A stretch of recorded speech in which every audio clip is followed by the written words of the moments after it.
Assalamualaikum warahmatullahi wabarakatuh. Perkenalkan, nama saya Dio Basadewo, Sarjana Terapan di Poltekkes Kemenkes Bengkulu. Saya akan membahas tentang fase menstruasi dan juga kehamilan. Apa itu siklus menstruasi? Siklus menstruasi adalah proses bulanan yang ditandai dengan serangkaian perubahan pada tubuh dan organ reproduksi wanita. Dalam proses ini ada dua hal utama yang akan terjadi, yaitu menstruasi atau kehamilan. Setiap bulan, ovarium akan melepaskan sel telur selama proses yang disebut ovulasi. Di saat yang sama, perubahan hormon akan membantu mempersiapkan rahim Anda sebagai cikal bakal tempat untuk bayi tumbuh dan berkembang. Jika sel telur sudah lepas dan tidak dikunjung dibuahi, lapisan rahim yang terjadi dipersiapkan untuk kehamilan akan meluruhkan lapisan rahim melalui vagina. Inilah yang disebut dengan menstruasi. Dalam siklus menstruasi ada 4 fase yang terjadi, yaitu fase menstruasi, fase folikuler atau praovulasi, fase ovulasi, dan fase luteal.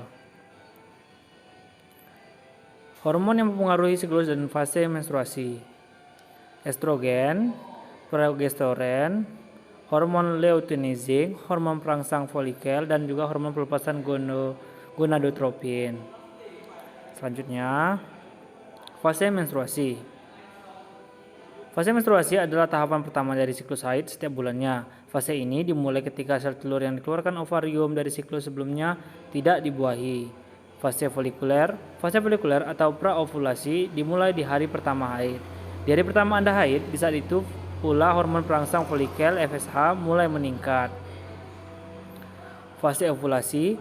Fase folikel atau praovulasi memicu kelenjar pituitari untuk melepaskan hormon luteinizing. Di fase inilah proses ovulasi dimulai. Ovulasi biasanya terjadi di pertengahan siklus, yaitu sekitar 2 minggu atau lebih sebelum mulai menstruasi. Fase luteal. Di fase keempat menstruasi ini berfungsi menjaga lapisan rahim tebal dan siap untuk ditanamkan telur yang telah dibuahi.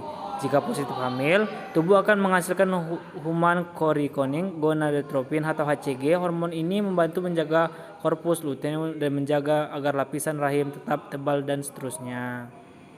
Terima kasih, semoga bermanfaat. Wassalamualaikum warahmatullahi wabarakatuh.